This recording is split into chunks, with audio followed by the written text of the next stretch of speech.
Hey guys, welcome back to the channel. For those of you who don't know, I actually started BookTube years ago when the Hunger Games series was first coming out as books, and I took a long hiatus, but it felt fitting that my first book review back was A Ballad of Songbirds and Snakes from the Hunger Games universe by Suzanne Collins. So I gotta say, I was really excited to read this when it came out. It took me a while to get around to it because I was in a massive reading slump, but when I did, I gotta say I was largely disappointed by it. In the same way that Mockingjay, when I was reading it, felt like it had been written to become a movie and didn't have what I thought Catching Fire and the original Hunger Games had, which made them compelling books, I felt like this was written to be a movie as well. Not only that, but I found it really held the book back that the protagonist was President Snow, who we already knew and knew where he ended up as a character, because I felt like there was a lot of opportunity for moral ambiguity and some sort of grey ethics and people trying to figure out if they're doing the right thing or the wrong thing or doing those things for the right or the wrong reason, you know?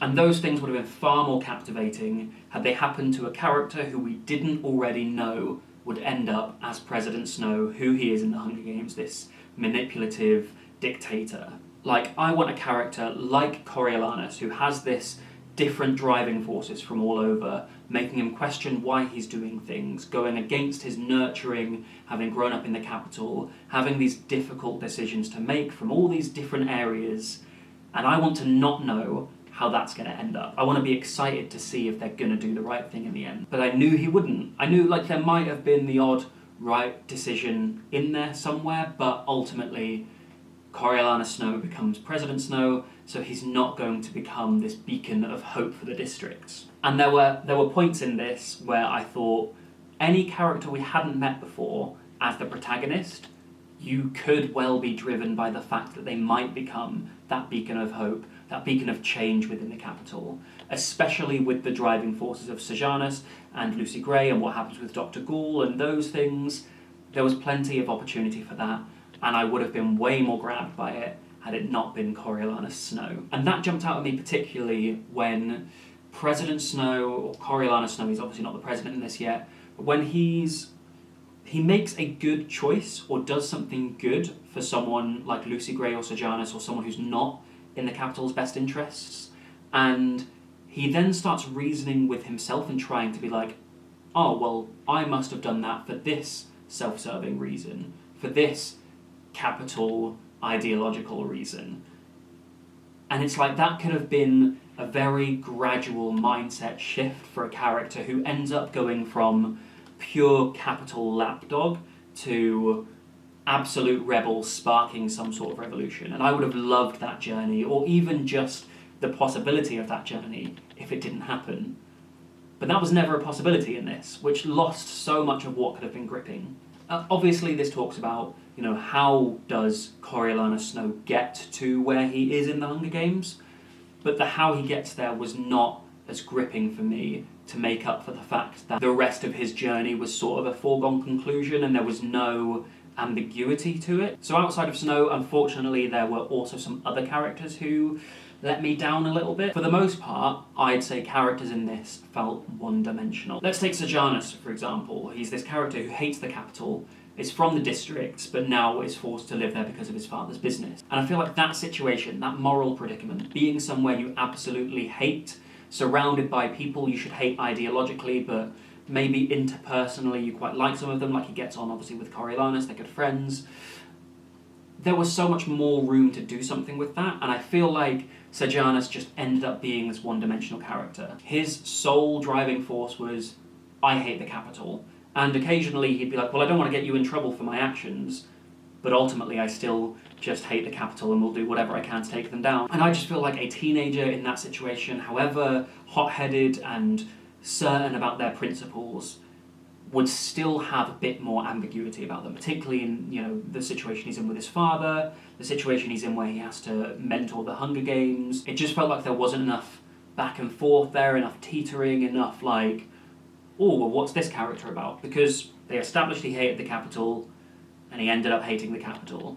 Wow, what a journey. Lucy Gray, for me, was exactly the same. She was this mysterious person from the districts, and we had the opportunity to find out bit by bit more and more that we weren't expecting about her character.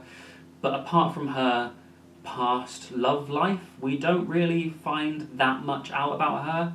A little bit of background information about like the Covey and stuff, but for the most part, there was nothing enigmatic about her that eventually dropped and made me change the way I looked at her, or change what I thought her motivations would be, or how I thought she'd act in certain situations. Not really. Dr. Gall as well. Dr. Gall was just this one-dimensional, sociopathic, crazy scientist who, you know, there were moments where they were like, well, does she like Snow or doesn't she? Will she punish him or won't he? But there was never any dilemma or toss-up about whether she was evil or bad. And for me, that's what this was missing. The character development was not really existent at all. The only person who really looked like they might develop as a character was the person who we know ends up being a fascist dictator by the end of it.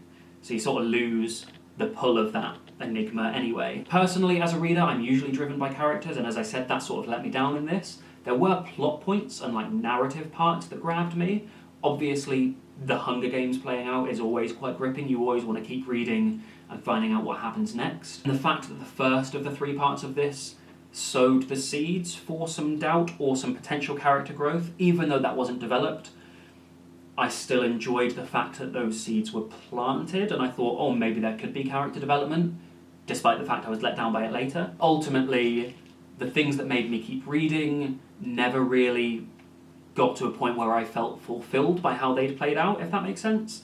And the third part of it was just a slog. I just wish I hadn't bothered with it, to be honest. Because like I said, there was this grey moral ambiguity with President Snow all the way through, and then you get to the third act, and it's sort of like Suzanne Collins sort of went, oh, I've built him up to be this character who might potentially be different from the character we know from the Hunger Games. I now just have to throw in this sort of arbitrary section to get him back to there. And even that arbitrary section seems to be moving in a different direction to begin with. And someone on Instagram said it was like an M. Night Shyamalan twist at the end, which I totally get and did not love. There's like a 20 to 30 pages from the end, it's just like, oh, and suddenly this happens, and all of these things play out, and suddenly now he's going to end up being the President Snow that we know. And it felt lazy for me, if I'm honest. So yeah, that's my take on A Ballad of Songbirds and Snakes. If you love the Hunger Games and you just want to finish, like, read everything that you can from that whole universe, then by all means pick it up.